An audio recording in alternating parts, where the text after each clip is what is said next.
গুরুত্বপূর্ণ আলোচনা নিয়ে এসেছি। তর্ক। আমাদের যে নেটটি হলো অর্থাৎ গত জুনে, সেখানে তর্ক থেকে একটি প্রশ্ন এসেছিল এবং এখান থেকে আরো প্রশ্ন বাড়তে পারে বলে আশা করছি।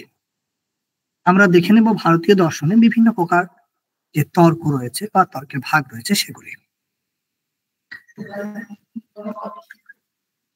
তর্কের ডেফিনেশন অফ তর্ক or logic which depends upon or guessing is one of the aids to attaining correct knowledge when direct and clear knowledge is not possible.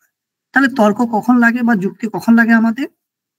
যখন আমরা ঊহ বা অনুমানের উপর নির্ভর করে বা প্রত্যক্ষ মাধ্যম দিয়ে আমরা স্পষ্ট জ্ঞান সম্ভব হচ্ছে না আমাদের দ্বারা, তখন আমাদের কি করতে হচ্ছে না তর্কের সাহায্য নিতে হচ্ছে। তর্কের মাধ্যম দিয়ে আমাদেরকে সেই বিষয়টিকে প্রতিষ্ঠা করতে হচ্ছে। Gangesa recognise different types of তর্ক। গঙ্গেস বিভিন্ন প্রকার তর্কের কথা বলছেন, যেমন আত্মশ্রয়। আত্মশ্রয় মানে হচ্ছে সেলফ ডিপেন্ডেন্স। এই শব্দগুলি এবং তার অর্থগুলি কিন্তু তার কিওয়ার্ড আমাদেরকে মাথায় রাখতে হবে। এই শব্দগুলি এবং তার অর্থগুলি কিওয়ার্ড, এখান থেকে কিন্তু আমরা প্রশ্ন পেয়ে যেতে পারি সরাসরি ভাবে। আত্মশ্রয় সেলফ ডিপেন্ডেন্স, যেটাকে আমরা ওয়েস্টার্ন ভাষায় বলি বেগিং দ্য কোয়েশ্চেন। আমরা মাথায় রাখবো ওয়েস্টার্ন যে ইনফর্মাল ফেলাসি তার সাথে কিন্তু মিল আছে এখানে। আত্মশ্রয় সেলফ ডিপেন্ডেন্স বা বেগিং দ্য কোয়েশ্চেন। অনন্যাশ্রয় মিউচুয়াল ডিপেন্ডেন্স। চক্র circularity reasoning in a circle. অনাবস্থা ইনফাইনিট রিগ্রেস। অনিষ্ট প্রসঙ্গ আনওয়ান্টেড কনসিকুয়েন্স। প্রথমা উপস্থিতি being the presupposed by the other or the first established. প্রথমা উপস্থিতিত্ব। উৎসর্গ হেস্টি জেনারেলাইজেশন। বিনিগমন বিরহ ডিফারেন্সিয়েশন ফেলিয়ার। লাঘব economy of conception or theoretic likeness. গৌরব lack of economy of conception or theoretic heaviness. তাহলে আমরা দেখে নিলাম যে গঙ্গেস বিভিন্ন ধরনের তর্কের কথা বলছেন। এগুলোকে আমাদের মনে রাখতে হবে, 10 প্রকার মোটামুটি তর্ক। উদয়ন তার যে আত্মতত্ত্ব বিবেক, সেখানে 5 প্রকার তর্কের কথা বলছেন। Udayana in his Atmatattva Viveka has classified reasoning under 5 heads. Number 1, আত্মশ্রয় বা সেলফ ডিপেন্ডেন্স। অনন্যাশ্রয় মিউচুয়াল ডিপেন্ডেন্স। ভিসিয়াস সার্কেল বা চক্র the vicious infinite or infinite. অনাবস্থা এবং রিডেশিও অ্যাড অ্যাবসার্টাম বা অনিষ্ট প্রসঙ্গ। এগুলিকে আমাদেরকে মনে রাখতে হবে। উদয়ন এবং গঙ্গেশ। গঙ্গেশ 10 প্রকার, উদয়ন 5 প্রকার তর্কের কথা বলছেন। এখন আমরা সেই বিষয়টি নিয়ে আলোচনা করব, যেটি আমাদের বিগত সেটে আর এতে প্রশ্ন এসেছিল। প্রথমটা হচ্ছে আত্মশ্রয়। An argument that brings out the inconsistency involved in a reasoning which seeks to prove that anything is dependent on itself in respect of its origin, duration, or cognition. তাহলে আত্মশ্রয় হলো এমন এক প্রকার তর্ক বা তর্কের এমন একটি বিভাগ যেখানে আমরা দেখতে পাই যে কোন একটা যুক্তিকে কি করা হচ্ছে না তার অসঙ্গতি প্রকাশ করা হচ্ছে।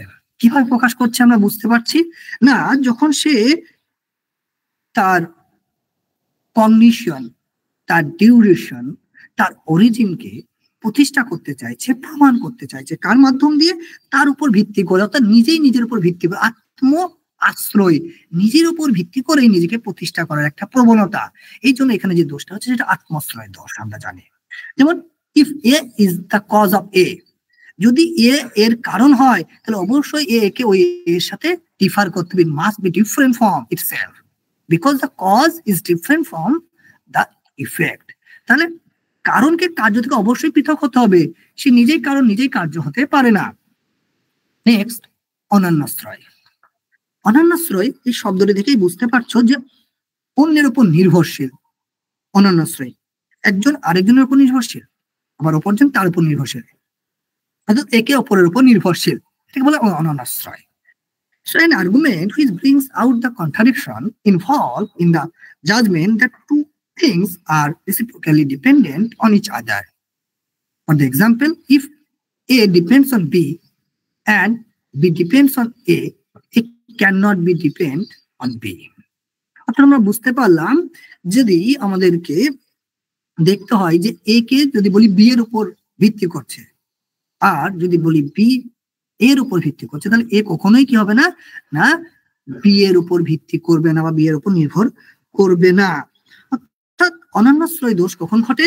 যখন দুটি তত্ত্ব বা বস্তু যদি পরস্পরের উপর নির্ভরশীল হয়ে পরস্পরকে প্রতিষ্ঠা করতে চায়, তাহলে জানতে হবে অনন্যাশ্রয়। আমি তাকে প্রতিষ্ঠা করছি, সে আমাকে প্রতিষ্ঠা করছে, এইরকম একটা ব্যাপার চলছে যেখানে, সেখানে হচ্ছে অনন্যাশ্রয়। তারপর হচ্ছে চক্রক। চক্রক দোষটির সাথে আমরা সকলেই পরিচিত। A reasoning in which a thing is made to explain the presupposition of its own presupposition. তাহলে কি বলা হলো না, যখন কোন একটা বিষয়কে প্রতিষ্ঠা করা হচ্ছে, যার দ্বারা প্রতিষ্ঠা করছি সেই যদি নিজেই কি হয়ে যায়, কারণ হয়ে যায়, আবার সেই নিজেই আবার তার কার্য হয়ে যায়। অর্থাৎ যাকে আমি প্রতিষ্ঠা করছি, যার মাধ্যম দিয়ে যেটি যুক্তি সেটি সিদ্ধান্ত, যেটি সিদ্ধান্ত সেটি যুক্তি যদি এরূপ হয়ে যায়, তাহলে সেখানে চক্রক দোষ ঘটে। ফর এক্সাম্পল, ধরো উদাহরণ হচ্ছে যে এ কে আমি প্রতিষ্ঠা করবো কার মাধ্যম দিয়ে, না সি এর মাধ্যম দিয়ে। এখন সি কে যদি আবার প্রতিষ্ঠা করতে গিয়ে এর সাহায্য নিতে হয়, তাহলে সেখানে চক্রক দোষ ঘটবে। যেরকম আমরা দেখি যে চার বাকরা বলে যে ন্যায়দের যে অনুমানের যে ব্যাপারটি, সেটা চক্রক দোষে দুষ্ট। কেন দুষ্ট? কারণ তারা অনুমানকে প্রতিষ্ঠা করতে গিয়ে ব্যাপ্তির সাহায্য নিচ্ছে, আর ব্যাপ্তিকে প্রতিষ্ঠা করতে গিয়ে অনুমানের সাহায্য নিচ্ছে, এইরূপ যে একটা বক্তব্য, সেটা হচ্ছে চক্রক দোষে দুষ্ট। দেন অনাবস্থা। অনাবস্থা এই দোষটির সঙ্গেও আমরা পরিচিত। আমরা যখন অ্যারিস্টটলের সমালোচনা পড়েছি, প্লেটোর যখন উনি সমালোচনা করছেন অ্যারিস্টটল, তখন বলছেন অ্যারিস্টটলের ধারণা তত্ত্ব অনাবস্থা দোষে দুষ্ট। কেন? কারণ তার এই যে ধারণা, একটার পর আরেকটা আমাকে ধারণা স্বীকার করতে হচ্ছে, থার্ড ম্যান আর্গুমেন্ট যেটাকে আমরা বলছি, সেটা আসলে মূলত কি ইনফিনিট রিগ্রেস। তো an argument which brings out the absurdity of an indiscriminate extension of the fallacy of under assumption. অর্থাৎ এখানে এক প্রকার ইনফিনিট রিগ্রেস চলবে, অর্থাৎ without any final resting ground আমরা পৌঁছাতে পারবো না, কোনো প্রকার একটা ফাইনাল গ্রাউন্ড আমরা পৌঁছাতে পারছি না, শুধুই একটা চলছে, যুক্তির বেড়াজাল চলতেই আছে। একটা প্রবাহ চলতে যদি থাকে, কোনো একটা জায়গায় যদি না থামে, তাহলে কি হবে না, অনাবস্থা দোষ হবে। এই অনাবস্থা দোষ পরিহার করতে গিয়ে তোমরা দেখবে অ্যাকুইনাস কি করছেন না, তিনি কসমোলজিক্যাল আর্গুমেন্টকে, ঈশ্বরকে মেনে নিচ্ছেন যে তিনি হচ্ছেন আদি কারণ। তোমরা ন্যায় বৈশেষিক দর্শন পড়তে গিয়ে দেখবে যখন অবয়বের যে ব্যাপারটা তারা আলোচনা করছেন, সেখানে তারা এই অনাবস্থা দোষ পরিহার করতে গিয়ে পরমাণুকে স্বীকার করে নিচ্ছেন। তো অনাবস্থা দোষ যেখানে কোনো একটা অবস্থাতে গিয়ে আমরা থামছি না, কোনো একটা ফাইনাল গ্রাউন্ডে গিয়ে আমরা থামছি না, একটা চলছে, একটা ইনফিনিট রিগ্রেস, সেটাকে বলে অনাবস্থা দোষ। তারপরে হচ্ছে তদান্য বাধিতার্থ প্রসঙ্গ বা অপ্রমাণ বাধিতার্থ প্রসঙ্গ, আর একটি তর্ক বিভাগ। An argument which indirectly proves the validity of a reasoning by showing that the contradictory of its conclusion is absurd. তাহলে কি বলা হচ্ছে না, তদান্য বাধিতার্থ প্রসঙ্গ বা প্রমাণ বাধিতার্থ প্রসঙ্গ, এই যে তর্ক, এটা কি না, এখানে তোমার এমন ভাবে দেখানো হয় যে, বা বৈধতা প্রমাণ করা হয় যে এর যে উপসংহার বা এর যে সিদ্ধান্ত, সেই সিদ্ধান্তের যে কন্ট্রাডিকশন বা তার সিদ্ধান্তের যে দ্বন্দ্ব, যেটাকে আমরা দেখানোর চেষ্টা করছি, সেটা হচ্ছে অপ্রাসঙ্গিক। অর্থাৎ কি করা হচ্ছে, তার ভ্যালিডিটি প্রমাণ করা হচ্ছে, ইনডাইরেক্টলি প্রমাণ করা হচ্ছে। কার মাধ্যম দিয়ে প্রমাণ করা হচ্ছে না, দেখানো হচ্ছে, কি দেখানো হচ্ছে না, তার সিদ্ধান্তের যে কন্ট্রাডিকশন, সেটা মূলত অযৌক্তিক, ইললজিক্যাল, অ্যাবসার্ড। এই হচ্ছে আমাদের 5 প্রকার দোষ, যেটা আমাদের আগের বার পড়েছিল। এছাড়াও আমরা আর কয়েকটা দোষের কথা মাথায় রাখবো, যেমন অব্যাপ্তি দোষ। অব্যাপ্তি মানে যেখানে লক্ষণটি যে লক্ষ্য বস্তুকে প্রমাণ করতে চাইছে, সেই লক্ষ্য বস্তুর পুরো অংশকে উপস্থাপন করতে পারছে না, সেখানে অব্যাপ্তি দোষ। আর যদি এমনটা হয় যে লক্ষণটির দ্বারা লক্ষ্য বস্তুর সাথে সাথে আরো অন্যান্য বিষয়গুলোকেও প্রমাণ করা হয়ে যাচ্ছে, অর্থাৎ অন্যান্য বিষয়গুলোকে উপস্থাপন করা হয়ে যাচ্ছে, তাহলে মাথায় রাখবে সেটা হচ্ছে অতিব্যাপ্তি দোষ। সো এই হচ্ছে ভারতীয় দর্শনে বিভিন্ন প্রকার তর্ক বা দোষ, যেটা আমাদের জন্য খুবই গুরুত্বপূর্ণ। আশা করছি তোমাদের ভিডিওটি ভালো লেগেছে, এবং এই ধরনের ভিডিও পেতে আমাদের গ্রুপটি, আমাদের চ্যানেলটিকে সাবস্ক্রাইব করে রাখুন এবং সঙ্গে থাকুন। Thank you so much.